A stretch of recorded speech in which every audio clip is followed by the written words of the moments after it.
प्यारे बच्चों, आपका हमारे YouTube चैनल में स्वागत है। आज हम कक्षा 10 मैथ्स का 2023 में आया हुआ सेट 2 जिसका कोड 822 DW है के बाकी बचे हुए क्वेश्चन को हम करेंगे। इससे पहले हम इसका पार्ट 1 कर चुके हैं जिसमें हमने इसके कुछ क्वेश्चन किए थे। बाकी क्वेश्चन आज हम इस वीडियो में देखेंगे। ठीक है ना बच्चों? अगर आपने पहली वीडियो नहीं देखी है तो मैं उसकी लिंक डिस्क्रिप्शन में दे दूँगा, आप वहाँ से जा कर के वीडियो देख लीजिएगा। तो चलिए बच्चों, शुरू करते हैं। देखिए बच्चों, दूसरा क्वेश्चन, किन्हीं 5 खंडों को हल कीजिए। 6 क्वेश्चन इसने दिए हुए हैं, हमें 5 करने हैं और हर क्वेश्चन जो है आपका 2 नंबर का है। ठीक है ना बच्चों? अब देखिए, पहला क्वेश्चन जो क्या है, ये आपके सिलेबस में नहीं है तो हम इसको नहीं करेंगे। ये पूरा ही क्वेश्चन आपके सिलेबस में नहीं है, जो स्टार वाले हैं वो आपके सिलेबस में नहीं है। अब देखिए, ख क्वेश्चन की तरफ चलते हैं। ठीक है ना? देखिए, दूसरे का ख क्या कहता है ये कहता है कि एक सीधा राजमार्ग एक मीनार के पास तक जाता है। ठीक है ना? मीनार के शिखर पर खड़ा एक आदमी एक कार को 30 डिग्री के अवनमन कोण पर देखता है, जो कि मीनार के पाद की ओर एक समान चाल से जाती है। 6 सेकंड बाद कार का अवनमन कोण 60 डिग्री हो गया। इस बिंदु से मीनार के पाद तक पहुंचने में कार द्वारा लिया गया समय ज्ञात कीजिए। देखिए बच्चों, मान लीजिए हमारे पास ये मीनार है, इधर है ना, ये मीनार है और वो जो है राजमार्ग एक मीनार के पाद तक जाता है, वो ये है राजमार्ग। ठीक है ना? वो ये रोड है। कह रहा है कि मीनार के शिखर पर खड़ा एक आदमी एक कार को 30 डिग्री के अवनमन कोण पर देखता है। मान लीजिए वो आदमी यहाँ पे खड़ा है शिखर पर इसके, और कार वो यहाँ पर है। अब जब वो इस कार को देख रहा है तो एक अवनमन कोण बनेगा, और वो अवनमन कोण कहाँ बनेगा? वो सीधा यहाँ पर बनेगा। ठीक है ना? देखिए, हमें इसका बेस लेना पड़ता है, यहाँ से आधार लेना पड़ता है। अवनमन कोण तब बनेगा, अब ये कार वो यहाँ से देख रहा है, वो ये कार देख रहा है, तो वो जो कोण बनेगा वो यहाँ पे बनेगा। कितना डिग्री का कोण बना? वो कह रहा है कि 30 डिग्री का अवनमन कोण बना। अब देखिए, ये बना 30 डिग्री का अवनमन कोण। ठीक है ना बच्चों? अब अगर ये 30 डिग्री का अवनमन कोण है, तो अगर ये 30 है तो ये भी 30 होगा, है ना? ये एकांतर अंत्य कोण है, ये 30 डिग्री हो जाएगा। अगर ये 30 है तो ये भी 30 होगा। अब चलते हैं आगे। देखिए उसने क्या कहा है, उसने कहा है कि जो कि मीनार के पाद की ओर एक समान चाल से जाती है। अब ये कार एक समान चाल से जा रही, 6 सेकंड बाद कार का अवनमन कोण 60 डिग्री हो गया। अब 6 सेकंड बाद जो है, मान लीजिए वो कार यहाँ पर पहुँच गई 6 सेकंड बाद। ठीक है ना? अब उसका जो कोण बनेगा, अब वो कोण कुछ ऐसा हो जाएगा। देखिए, 6 सेकंड बाद यहाँ पहुँची, अब वो कोण जो हो गया वही अवनमन कोण यहाँ से यहाँ तक का, वो 60 डिग्री हो गया। ये वाला जो कोण है वो 60 डिग्री हो गया। तो अगर ये वाला 60 है तो ये वाला भी 60 होगा, ये वाला 60। ठीक है ना? ये भी एकांतर अंत्य कोण है, क्योंकि हमने ये जो लाइन ली है ये इसके पैरेलल ली है। ठीक है ना? ये सिर्फ हम मानते हैं, है ना? यहाँ पे ऐसा कुछ है नहीं, बिल्कुल बस हम मानते हैं एंगल लेने के लिए। ठीक है ना? अवनमन कोण यहीं पे बनता है, फिर यहाँ से उसका उन्नयन कोण हम ले लेते हैं। ठीक है ना? ये 60 डिग्री हो गया। अब वो कह रहा है कि इस बिंदु से 6 सेकंड बाद हो गया ये, और वो यहाँ से यहाँ तक की दूरी जो है उसकी 6 सेकंड में पार करी उसने। ये यहाँ से यहाँ तक के उसने 6 सेकंड का टाइम लिया। ठीक है ना? यहाँ तक के 6 सेकंड का। वो कह रहा है कि इस बिंदु से मीनार के पाद तक पहुंचने में कार द्वारा लिया गया समय, यानी इस बिंदु से मीनार के पाद तक यहां तक जाने में कितना समय लगा उसे ये बताना है हमें। ठीक है ना बच्चों? तो हम क्या करते हैं, इसकी नेमिंग कर देते हैं। ठीक है, इसकी नेमिंग कर देते हैं हम। यहाँ से इसको कह देंगे कि ये ए है, बी है, सी है और ये डी है। ठीक है ना? हम इसकी हाइट को h मान लेते हैं मीनार की, और ये जो एडी दूरी है इसको हम x मान लेते हैं। ठीक है ना? इसको हम क्या मान लेते हैं? x मान लेते हैं। तो यहाँ पे हम लिखेंगे माना हमने ये ए बी जो है वो h मान ली, तो ये ए बी बराबर क्या हो जाएगा? h। ठीक है ना? h। और ये जो दूरी है हमने ए डी, ये मान ली हमने x। कुछ भी यूनिट होगी, इसकी इकाई होगी कुछ भी। ठीक है ना? मीटर हो, सेंटीमीटर हो, डायरेक्ट लिख देते हैं, बस ये h है, ये x है। ठीक है, अब आगे चलते हैं। देखिए, अगर मैं इस वाले ट्राइंगल में चलता हूँ, शुरू वाले ट्राइंगल में, मैं कहता हूँ कि ट्राइंगल ए डी बी में इसमें लंब और आधार के बीच में क्या रिलेशन है? तो टेन होता है लंब और आधार के बीच में relation. Tan theta equals to लंब बटे आधार A B upon A D. तो क्या हो जाएगा यहाँ से हो जाएगा आपका, यहाँ से हो जाएगा टेन 60 की वैल्यू क्या होती है? टेन 60 की वैल्यू होती है आपकी √3 इक्वल्स टू ए बी की वैल्यू कितनी है? अभी हमने h मानी है और ए डी को x माना है। ठीक है ना? तो देखिए, जब हम x की मल्टीप्लाई यहाँ कर देंगे तो ये हो जाएगा h इक्वल्स टू √3x। ठीक है ना? हम इसको मान लेंगे समीकरण नंबर 1। अब चलते हैं दूसरे ट्राइंगल में। दूसरा ट्राइंगल हमारे पास कौन सा है? ये वाला ए सी बी। ठीक है ना? अब चलते हैं ट्राइंगल ए सी बी में। ए सी बी में क्या हो जाएगा आपका? इसमें भी लंब और आधार में कौन सा रिलेशन है? टेन थीटा ही है ना? तो यहाँ पे लगा देंगे टेन 30 इक्वल्स टू लंब बटे आधार। लंब क्या हो जाएगा? h। आधार क्या हो जाएगा? A D plus C D, है ना? तो ए डी तो हमारे पास x है और सी डी हमारे पास सी डी है, इसको सी डी रखते हैं। ठीक है ना? टेन 30 की वैल्यू कितनी होती है? यहाँ टेन 30 की वैल्यू होती है 1 अपॉन के √3। 1/√3 और यहाँ से आ जाएगा h/x प्लस सी डी, यहाँ से आ जाएगा h/x प्लस के सी डी, ठीक है ना। यहाँ से वैल्यू आ गई। अब यहाँ से हम क्या करेंगे, क्रॉस मल्टीप्लाई कर देंगे। देखिए यहीं पे कर देता हूँ मैं, यहाँ पे क्रॉस मल्टीप्लाई करेंगे तो h की वैल्यू क्या आ जाएगी आपकी, यहाँ से निकल करके आएगी, यहाँ से आ जाएगी आपकी x plus C D upon √3 equals to, यहाँ भी हमने h की वैल्यू फाइंड कर ली है, समीकरण नंबर 2 बना ली, ठीक है ना बच्चों। अब देखिए समीकरण 1 और समीकरण 2 की दोनों राइट हैंड साइड में h है तो लेफ्ट हैंड साइड बराबर होगी, अगर राइट हैंड साइड इक्वल है तो लेफ्ट हैंड साइड इक्वल होगी, तो हम क्या कहेंगे समीकरण 1 व 2 से, समीकरण 1 व 2 से, समीकरण 1 व समीकरण 2 से, तो क्या हो जाएगा, ये आ जाएगा √3x equals to x plus C D upon √3, यानी इसकी लेफ्ट हैंड साइड और इसकी लेफ्ट हैंड साइड बराबर होंगी।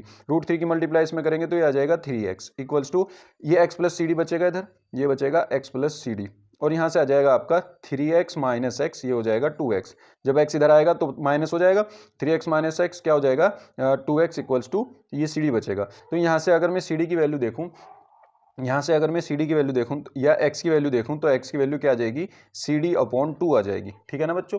ये x की वैल्यू सी डी अपॉन 2 आ जाएगी, यानी जितनी ये दूरी है उतनी उससे आधी ये वाली दूरी है। हमने x मानी थी ना, AD को x मानी थी, और ये जो दूरी आई ये सी डी की आधी आई। देखिए सी डी अपॉन 2 यानी ये इसकी आधी है, सी डी की आधी ये वाली दूरी है। तो जितना टाइम इसमें कवर करने में लगा था उससे आधा टाइम इसको कवर करने में लगेगा, ठीक है ना, सिंपल है। हम क्या लिखेंगे, तो हम यहाँ पे ये लिख देंगे कि y को सॉरी CD को तय करने में लगा समय, आप ये लिख लेना यहाँ पे, CD को तय करने में लगा समय कितना लगा, 6 सेकंड, ठीक है ना। तो यहाँ से आपके पास क्या आ जाएगा, यहाँ से आपके पास आ जाएगा CD को अगर पार करने में 6 सेकंड लगे हैं तो इसका मतलब आपको AD को पार करने में लगा समय 6/2 सॉरी 6/2 यानी आ जाएगा 3 सेकंड लगेंगे, ठीक है ना बच्चों, ये आंसर आ जाएगा आपका। दोबारा से समझ लीजिए कि अगर इतनी दूरी को, ये जो दूरी है ये इसकी डबल है, यानी ये जो दूरी है AD ये CD की आधी है, अगर इसको तय करने में 6 सेकंड लग रहे हैं तो इसको तय करने में जो समय लगेगा वो इसका आधा लगेगा, यानी 6/2 3 सेकंड लगेंगे इसको दूरी को तय करने में, ठीक है ना बच्चों। तो हमने यही लिखा कि अगर CD को तय करने में लगा समय 6 सेकंड है तो यहाँ पे लिख देना CD अपॉन 2 यानी x दूरी ये वाली, CD अपॉन 2 यानी AD को तय करने में लगा समय 6/2 आधा समय लगेगा, 3 सेकंड आ जाएगा, ठीक है ना बच्चों। उम्मीद करता हूँ आपके क्वेश्चन समझ में आया होगा। चलते हैं अगले क्वेश्चन की तरफ। तो देखिए बच्चों नेक्स्ट क्वेश्चन क्या कहता है कि बिंदु A और B को जोड़ने वाले रेखाखंड AB को 4 बराबर भागों में विभाजित करने वाले बिंदुओं के निर्देशांक ज्ञात कीजिए। देखिए बच्चों बहुत आसान क्वेश्चन है ये, दूसरे का ग। ये कह रहा है कि दो बिंदु है हमारे पास A और B, यहाँ पे मान लीजिए ये A है और ये बिंदु आपके पास B है, और ये जो पॉइंट है इसके -2 और 2 हैं इसके कोऑर्डिनेट, और इसके कोऑर्डिनेट हैं 2,8, ठीक है ना। अब देखिए कह रहा है कि इनको जोड़ने वाले रेखाखंड AB को 4 बराबर भागों में विभाजित करने वाले, यानी इसको हमने 4 भागों में डिवाइड कर दिया तो इसके बीच में 3 पॉइंट आएंगे, 1 2 3। अब देखिए सॉरी, इसको हम 4 बराबर भागों में डिवाइड करेंगे और ये यहाँ पे ले लीजिए, ये थोड़ा सा गड़बड़ा गया है ना, लेकिन कोई बात नहीं, हम ये यहाँ पर ना लेकर के इसको थोड़ा सा यहाँ पर ले लेंगे, ठीक है ना। देखिए अब हमारे पास 4 पॉइंट हो गए, एक पॉइंट ये, एक पॉइंट ये, एक पॉइंट है। अब ये चारों इक्वल साइड हैं, जितना ये दूरी है उतनी ही ये दूरी है, उतनी ये दूरी है, उतनी ये दूरी है। अब मेरे भाई ये देखिए आप कि यहाँ से और यहाँ से इनके बीच का मिड पॉइंट क्या बैठेगा, ये बैठेगा। अगर मैं इनका अनुपात 1-1 ले लूँ सबका, है ना, ये भी 1-1 का अनुपात है सब में, तो इसका मतलब ये पॉइंट देखिए, ये वाला पॉइंट क्या होगा, ये वाला पॉइंट मिड पॉइंट होगा इन दोनों का, मिड पॉइंट मतलब मध्य बिंदु होगा, ठीक है ना, ये पॉइंट मध्य बिंदु होगा। तो हम यहाँ पे ये लिख देंगे कि माना A-2,2 तथा B2,8 का मध्य बिंदु क्या लेते हैं, बताओ क्या लें, M ले लेते हैं ना, M है, मिड पॉइंट M है, तब M के निर्देशांक क्या हो जाएंगे, बस इनका आधा कर दो। M के निर्देशांक क्या हो जाएंगे, देखिए M के निर्देशांक हो जाएंगे आपके पास इसका पहला प्लस इसका पहला अपॉन 2, -2 + 2 अपॉन 2, कोमा, अब इसका दूसरा प्लस इसका दूसरा बटे 2, 2 + 8 बटे 2, ठीक है ना, ये इसका मिड पॉइंट हो जाएगा। ये क्या आ जाएगा, -2 + 2 0, 0/2, ये भी 0, 8 और 2 10, 10/2 यानी 5, ठीक है ना। ये आपका आ जाएगा मिड पॉइंट, यानी ये आ गया आपका m। अब m के निर्देशांक आपके पास आ गए 0,5, ये है आपका 0,5, ठीक है ना। अब देखिए अगर हम ये दो पॉइंट लेकर के चलें तो ये वाला पॉइंट इनके मिड पॉइंट होगा, मध्य बिंदु होगा, और ये वाला पॉइंट इन दोनों का मध्य बिंदु होगा, ठीक है ना। अब हम यहां कहेंगे तब माना ए तथा m का ए तथा m का मध्य बिंदु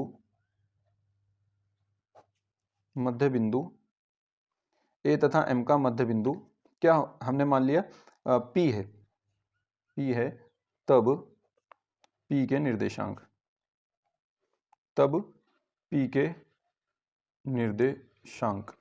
P के निर्देशांक क्या हो जाएंगे, देखिए बच्चों P के निर्देशांक हो जाएंगे आपके देखिए इसका और इसका मध्य बिंदु P है, ये वाला हम इसको P कह देते हैं, ये P है, तो इसका पहला प्लस इसका पहला बटे 2 -2 प्लस 0/2 कोमा इसका पहला प्लस इसका दूसरा प्लस इसका दूसरा अपॉन 2, तो 2 + 5/2, तो ये कितना आ जाएगा -2 + 0 -2 -2/2 1 माइनस के, तो माइनस के 1 कोमा 5 और 2 7/2, यानी ये 7/2 आ जाएगा, ठीक है ना। P के निर्देशांक आ गए। इसी तरह Q के निर्देशांक निकाल देंगे, है ना। तब हम कहेंगे और माना, इसी तरह लिखेंगे माना M तथा B का मध्य बिंदु Q है, तब Q के निर्देशांक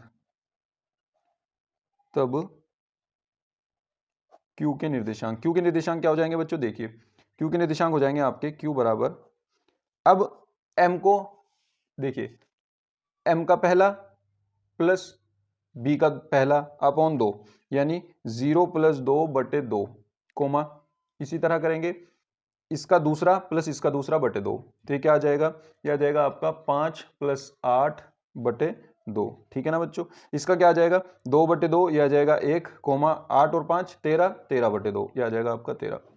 तो आपके जो बीच के बिंदु हुए उनके क्या निर्देशांक हुए, अतः अभीष्ट बिंदुओं के निर्देशांक,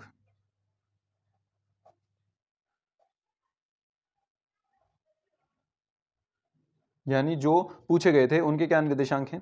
पहला जो हमने निकाला पहला जो है हमने P माना था, तो P का हो गया -1,7/2। दूसरा है अपना M, तो M के हो गए हमारे 0,5। फिर तीसरा है हमारा Q के हो गए हमारे 1,13/2, 1,13/2, और ये हो जाएंगे हमारे आंसर, ठीक है ना बच्चों। उम्मीद करता हूँ आपके समझ में आए होंगे। तो चलते हैं अगले क्वेश्चन की तरफ। देखिए बच्चों यह क्वेश्चन क्या कहता है, यह क्वेश्चन ये कहता है कि एक भिन्न का अंश उसके हर से 3 कम है। यदि अंश और हर दोनों में 2 जोड़ा जाता है तो नई भिन्न और मूल भिन्न का योग 29/20 हो जाता है। मूल भिन्न ज्ञात कीजिए। अब देखिए, अब हमें सबसे पहले भिन्न मानना पड़ेगा। माना भिन्न x/y है ना। अगर भिन्न x/y है तो ये ऊपर वाला अंश हो जाता है, नीचे वाला हर हो जाता है, ठीक है ना। हम ये ऊपर वाला क्या हो जाता है, अंश। x/y में ये ऊपर वाला अंश होता है, अंश, और नीचे वाला जो होता है ये होता है हर, ठीक है ना। अब देखिए अकॉर्डिंग टू क्वेश्चन उसने क्या कहा है। उसने ये कहा है कि एक भिन्न का अंश उसके हर से 3 कम है। एक भिन्न का अंश उसके हर से, देखो एक जगह हमने अंश लिख लिया, एक जगह हमने हर लिख लिया। ये कह रहा है कि उसका अंश जो है उसके हर से 3 कम है। ये पहले से 3 कम है। इनको बराबर करने के लिए मैं क्या करूंगा, इसमें 3 जोड़ दूंगा, ठीक है ना, या इसमें से 3 घटा दूंगा तब भी बराबर हो जाएगा। अब देखिए ये 3 उधर चला जाएगा तो x की वैल्यू क्या आ जाएगी, y - 3। अब ये पहली इक्वेशन बन गई आपकी, ठीक है ना। और दूसरी कंडीशन क्या दी है उसने, अब देखिए दूसरी कंडीशन उसने ये दी है कि यदि अंश और हर दोनों में 2 जोड़ा जाता है तो नई भिन्न और मूल भिन्न का योग 29/20 हो जाता है। अब देखिए यदि अंश और हर दोनों में 2 जोड़ दूं मैं तो क्या बनेगा, यदि अंश में भी 2 जोड़ दूं और हर में भी 2 जोड़ दूं तो ये नई भिन्न बन गई, है ना, नया भिन्न बन गया। प्लस उसने कहा मूल भिन्न है ना, दोनों का जोड़ का ना, नई भिन्न तथा मूल भिन्न का योग। तो नई भिन्न तो ये रही, और प्लस मूल भिन्न हमारी पहले वाली क्या थी, x/y। मूल भिन्न हमारी ये है जो पहले हमने मानी थी। इन दोनों का योग कितना है, 29/20 है, तो इनको हम रख देंगे 29/20, ठीक है ना। यहाँ से हम क्या करेंगे, x की वैल्यू रख देते हैं क्योंकि ये दोनों एक्स वाई में ही है, x की वैल्यू रख देते हैं यहाँ। ये हो जाएगा आपका y-3 + 2 upon y+2 plus y-3 upon y equals to 29/20, 29/20।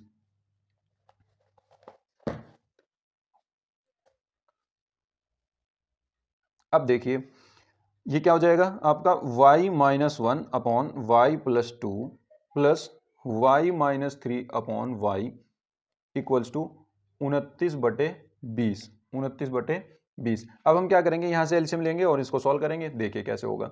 यहाँ से हम करते हैं इसकी मल्टीप्लाई यहाँ पे y इंटू y-1, इसकी मल्टीप्लाई यहाँ पर और इसकी मल्टीप्लाई यहाँ पर प्लस y+2 इंटू y-3 और अपॉन में इनकी मल्टीप्लाई y इंटू y+2, ठीक है ना, इक्वल्स टू कितना आ जाएगा 29/20, 29/20। तो देखिए बच्चों अब क्या होगा, इसकी मल्टीप्लाई अंदर करते हैं y² माइनस वाई प्लस इसकी मल्टीप्लाई अंदर करते हैं y² माइनस के 3y और प्लस के 2y माइनस के y और माइनस के 3 दूनी 6 अपॉन y इंटू y+2 और इक्वल्स टू 29/20।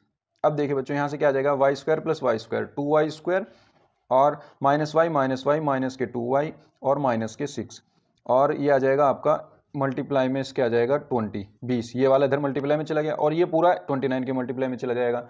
29 इंटू इसकी मल्टीप्लाई अंदर कर देंगे y² प्लस 2y, ठीक है ना, इसकी मल्टीप्लाई अंदर करके और ये पूरा का पूरा हमने 29 के मल्टीप्लाई में पहुंचा दिया, ठीक है ना। अब देखिए इसकी गुना इसमें करेंगे 20 दूनी 40 y², फिर माइनस 20 की करेंगे 2 में 20 दूनी 40, ये भी 40y और ये माइनस के आपके हो जाएगा 120, 6 दूनी 12 120 इक्वल्स टू ये हो गया आपका 29y² और ये प्लस के 29 दूनी 58y, ठीक है ना। इसको इधर लाते हैं 40 में से 29y गए, कितने बचे 11y² माइनस 40y और माइनस के 58y कितने हो गए माइनस के 98y और माइनस के आपके पास 120 है, माइनस के 120 इक्वल्स टू 0।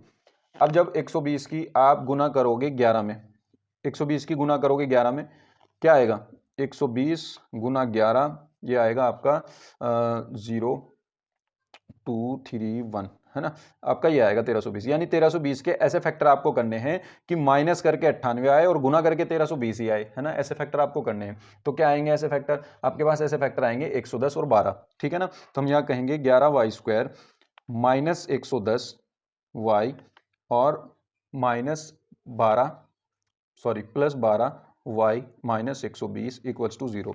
यहाँ से हम क्या करेंगे 11y कॉमन ले लेंगे, तो 11y यहाँ से कॉमन लिया और y माइनस के कितना बचा, y माइनस के आपके पास बच गया 10, y माइनस के 10 और प्लस यहाँ से 12y कॉमन लेंगे, यहाँ भी y माइनस के 10 बचेगा इक्वल्स टू 0। अब देखिए यहाँ से y माइनस 10 कॉमन आ जाएगा और क्या बचेगा 11y प्लस के 12 इक्वल्स टू 0, ठीक है। अब एक बार इसको 0 रखोगे एक बार इसको 0 रखोगे तो y की वैल्यू 10 आ जाएगी और यहाँ से माइनस में आएगी, माइनस वाली हम क्या करेंगे नहीं लेंगे, ठीक है ना। तो यहाँ से हमारी माइनस के 12/11 आ जाएगी, वो हम नहीं लेंगे, हम पॉजिटिव वैल्यू लेंगे y बराबर 10, ठीक है। अब y बराबर 10 लेने पर हमारी x की वैल्यू क्या होगी वो देखते हैं। सबसे पहली इक्वेशन क्या कहती है, समीकरण एक क्या कहती थी, समीकरण एक कहती थी कि x बराबर y माइनस 3 है, तो y की वैल्यू 10 जब हम यहाँ रखेंगे तो ये 10 माइनस 3 हो जाएगा और x की वैल्यू आ जाएगी आपके पास 7, ठीक है ना। आपके पास अंश भी आ गया और हर भी आ गया, ठीक है ना। तो आपका भिन्न क्या हो जाएगा, अतः अभिष्ट भिन्न क्या हो जाएगा, वो अभिष्ट भिन्न जो हो जाएगा आपका अंश बटे हर हो जाएगा 7/10, ये आपका हो जाएगा आंसर, ठीक है ना बच्चों। उम्मीद करता हूँ आपकी समझ में आया होगा। तो चलते हैं अगले क्वेश्चन की तरफ। देखिए बच्चों नेक्स्ट क्वेश्चन क्या है, ये वाला क्वेश्चन आपके सिलेबस में है नहीं, चलते हैं 6 क्वेश्चन पर।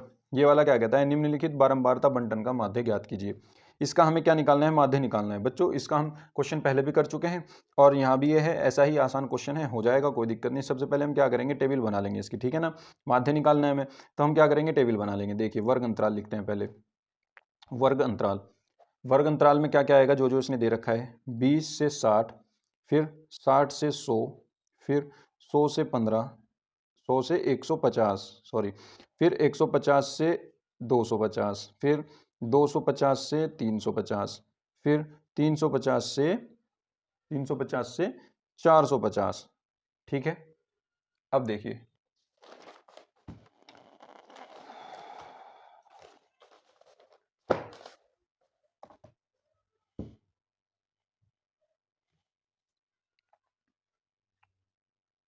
देखिए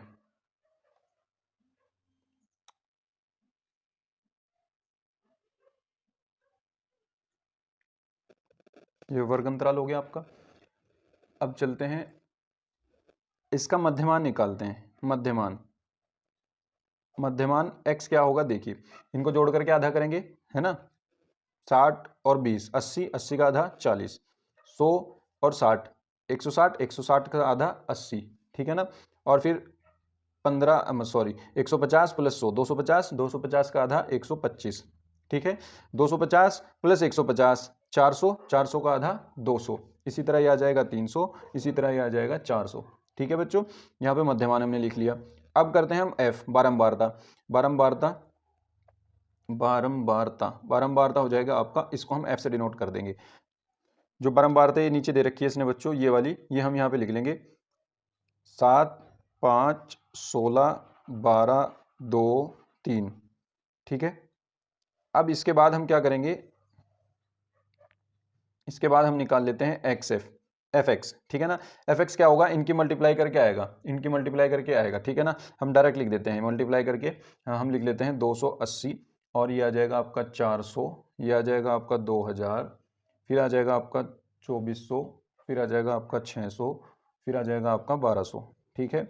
और इनको प्लस करके जो आपका टोटल आएगा वो आएगा आपका 6880, 6880, और इनको जोड़ करके आपका आ जाएगा 45, ठीक है।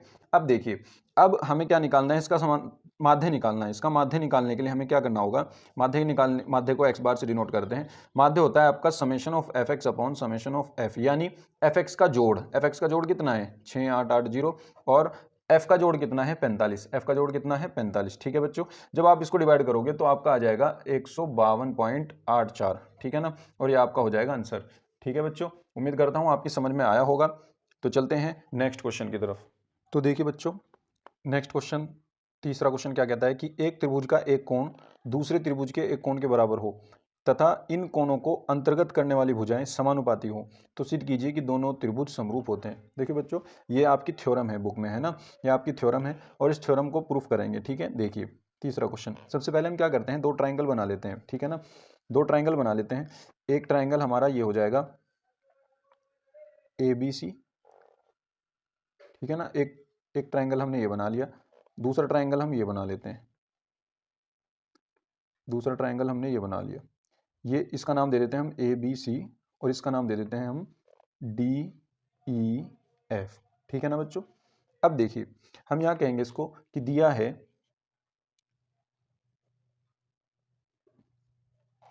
ना, दिया है दो त्रिभुज ABC तथा DEF जिनमें, अब देखिए इसने क्या कहा है, इसने कहा है एक त्रिभुज का एक कोण दूसरे त्रिभुज के एक कोण के बराबर हो। तो यानी इस त्रिभुज का एक कोण, मान लीजिए ये एक कोण जो है ये कोण D के बराबर है, तो हम यहाँ कहेंगे कि एंगल A बराबर एंगल D, ठीक है ना। एंगल A बराबर क्या हो जाएगा, एंगल D हो जाएगा। अब दूसरी चलते हैं बात, कह रहा है तथा इन कोणों को अंतर्गत करने वाली मतलब इन कोण से जो जुड़ी हुई भुजाएं हैं दो, इसकी दोनों भुजाएं और इसकी ये दोनों भुजाएं, ये क्या है, समानुपाती हैं। यानी ये कह रहा है कि AB अपॉन इस AB के संगत कौन सी है, DE equals to AC upon इसके संगत कौन सी है, DF, तो AC अपॉन DF है। ये कह रहा है कि इनको अंतर्गत करने वाली भुजाएं जो हैं ये समानुपाती हैं, ये समानुपाती है, ये इसने दिया है, ठीक है ना। और यहाँ ये इसने दिया है। अब चलते हैं, हमें प्रूफ क्या करना है, हम लिखेंगे टू प्रूव, हमें प्रूफ क्या करना है, ठीक है, सिद्ध करना है। सिद्ध क्या करना है हमें कि ये दोनों ट्राइंगल क्या हैं, समरूप हैं। तो त्रिभुज ABC समरूप है त्रिभुज DEF के, ठीक है, ये हमें प्रूफ करना है। अब देखिए हमें इसमें थोड़ी सी रचना करनी पड़ेगी, कंस्ट्रक्शन, ठीक है ना, हमें इसकी रचना करनी पड़ेगी। रचना क्या करेंगे, हम यहाँ पे एक रेखा इस DE पर एक बिंदु P और इस DF पर एक बिंदु Q, इस तरीके से लेंगे, इस तरीके से लेंगे PQ और इसको मिला देंगे, है ना। हम यहां से ये बिंदु इस तरीके से लेंगे कि AB बराबर DP हो तथा DQ, AB बराबर DP हो और AC बराबर DQ हो। यहां लिखेंगे AC बराबर DQ हो, ठीक है ना। लिया, ऐसे लिख देंगे, लिया तथा PQ को मिलाया, PQ को मिलाया। ये हमने इसमें कंस्ट्रक्शन किया है, ठीक है ना। अब देखिए बच्चों, हम क्या करेंगे, अब प्रूफ करेंगे, ठीक है। प्रूफ यानी उत्पत्ति प्रमाण। देखिए प्रूफ करेंगे और प्रूफ के लिए हमें क्या करना है, हमें ये दिखाना है कि ABC जो ट्रायंगल है ये इस ट्रायंगल के समरूप है ना, इस ट्रायंगल के समरूप है। तो देखिए हम शुरू करते हैं। देखिए सबसे पहले इसने जो दिया है वो लेकर के चलते हैं कि इसने दिया है AB upon DE equals to AC upon DF, ठीक है ना, ये दिया है, यहां पे लिख देंगे दिया है। अब देखिए बच्चों, हम इस AB की जगह DP रख सकते हैं, तो हमने यहां पे DP रख दिया upon DE equals to AC की जगह हम DQ रख सकते हैं, हमने यहाँ पे DQ रख दिया अपॉन DF। इसको हम कहेंगे क्या कि रचना से, ठीक है ना। हमने ये रचना की थी, रचना से AB बराबर DP है, हमने वो रख दिया, और AC बराबर DQ हमने वो रख दिया, बाकी जू का तू है, ठीक है। अब देखिए ये क्या आ गया, DP upon DE DQ upon DF, ये दोनों बराबर हैं यानी समानुपाती हैं, ठीक है ना। अब ये अगर समानुपाती हैं, अब एक थ्योरम आपके पास एक और है ना, कौन सी थ्योरम, आधारभूत समानुपातिकता प्रमेय, ठीक है ना, जिसको हम थेल्स प्रमेय भी कहते हैं। वो क्या कहती है कि अगर किसी त्रिभुज की एक भुजा के समांतर एक रेखा खींची जाए जो कि अन्य दो भुजाओं को अलग अलग बिंदुओं पर काटती हो, तो उसकी अन्य दो भुजाएं समानुपाती होती हैं, है ना। ये जो दो भुजाएं समानुपाती होती हैं। इसका उल्टा क्या है, इसका उल्टा ये थ्योरम है कि अगर ये भुजाएं, अन्य दो भुजाएं समांतर हैं, समानुपाती हैं, अगर अन्य दो भुजाएं समानुपाती हैं, तो जो लाइन हमने खींची थी ये लाइन इसके पैरेलल होगी, है ना। तो ये जो थेल्स थ्योरम है, थेल्स प्रमेय है, उसका विलोम है ये, उसके विलोम से। तो हम यहां क्या लिखेंगे, हम ये कहेंगे कि ट्रायंगल DEF में ये जो PQ है ये क्या हो जाएगा, EF के पैरेलल हो जाएगा, PQ EF के पैरेलल। यहां पे लिख देंगे आधारभूत समानुपातिकता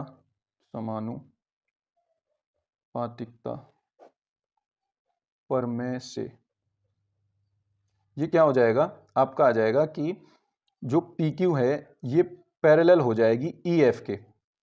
ये जो PQ थी, ये PQ पैरेलल हो जाएगी EF के। इसका मतलब जो एंगल आपका ये है वही एंगल ये हो जाएगा, जो एंगल आपका ये है वही एंगल ये वाला हो जाएगा, ठीक है ना।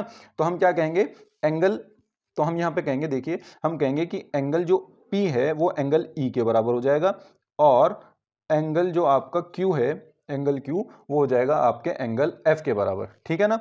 अब देखिए, अब चलते हैं हम ट्रायंगल ABC और DPQ में, ठीक है।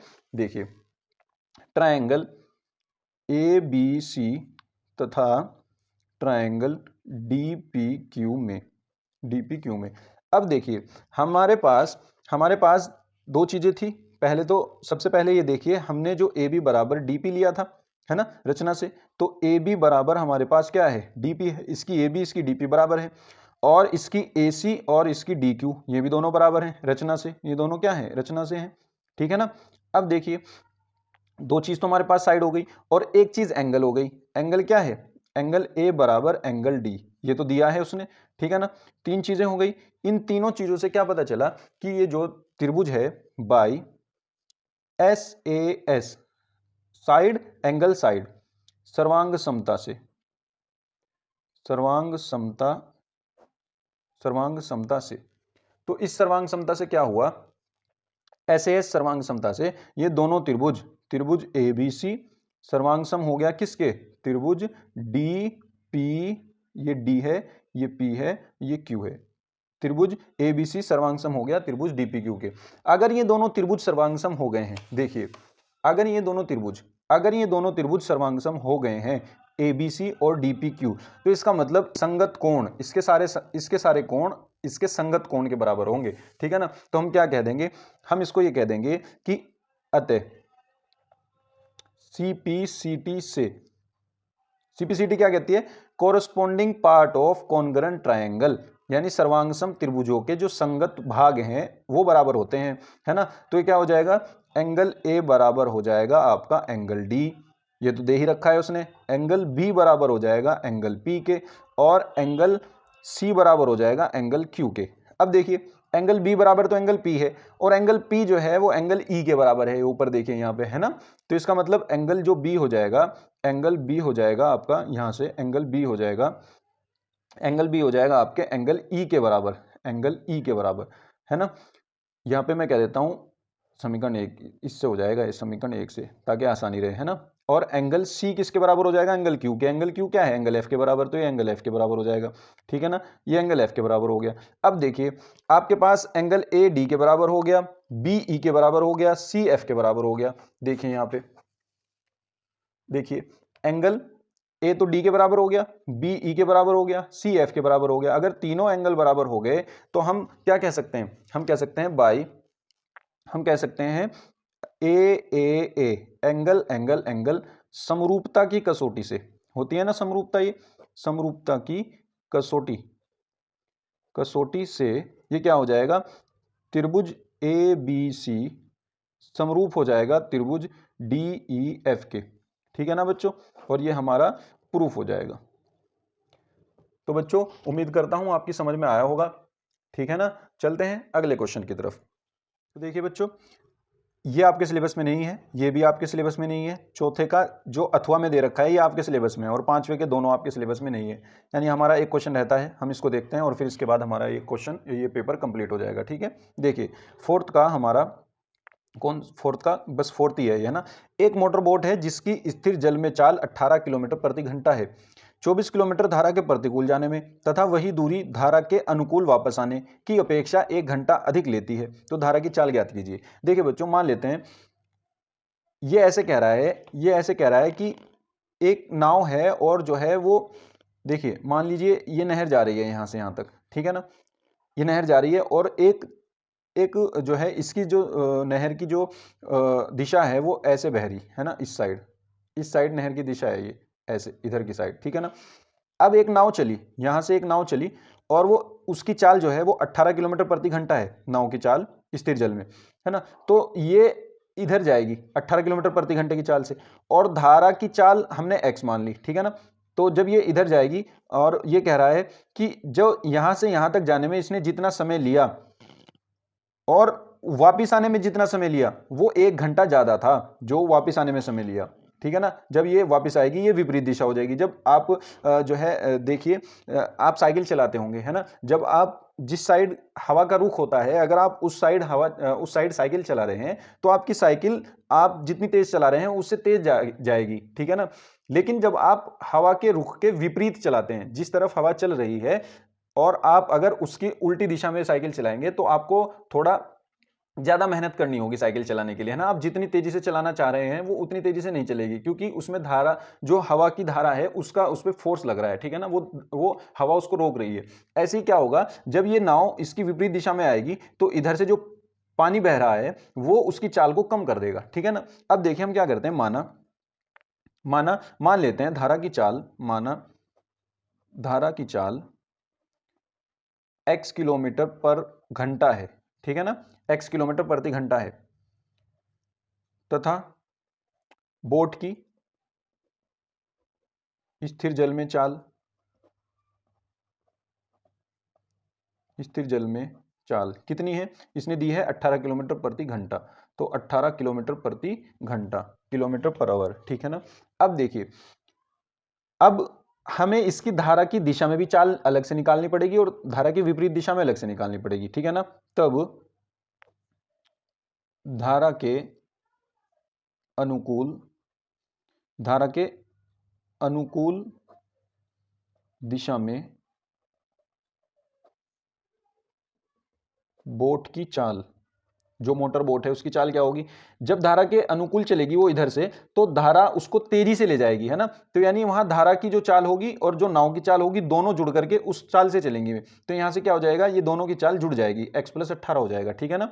ये हो जाएगा x+18 किलोमीटर प्रति घंटा। और विपरीत दिशा में हम कहेंगे धारा के विपरीत कह लो या प्रतिकूल कह लो, ठीक है ना। प्रतिकूल दिशा में बोट की चाल क्या हो जाएगी, देखिए धारा की विपरीत दिशा में बोट की चाल हो जाएगी आपकी, बोट की चाल हो जाएगी 18 माइनस एक्स, है ना। बोट की चाल में से धारा की चाल घटा देंगे, ये हो जाएगी आपकी उसके प्रतिकूल दिशा में जो चाल होगी, ठीक है। अब देखिए, अब हमारे पास दोनों चाल हो गई। अब देखिए अकॉर्डिंग टू क्वेश्चन अभी हम क्या कहेंगे कि कितनी दूरी कही उसने, 24 किलोमीटर, है ना। 24 किलोमीटर की दूरी हम कहेंगे धारा की दिशा में 24 किलोमीटर दूरी तय करने में लगा समय बराबर क्या होता है, दूरी बटे चाल। दूरी कितनी है 24, चाल कितनी है धारा की दिशा में चाल है x + 18, तो ये हो जाएगी हमारी x + 18, ठीक है ना। ये इतने घंटे हो जाएंगी, ठीक है ना। अब देखिए धारा की विपरीत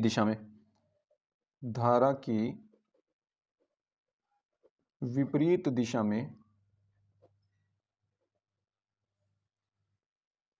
24 किलोमीटर दूरी आप लिख लेना, तय करने में लगा समय कितना होगा, 24/18 माइनस एक्स, ठीक है ना।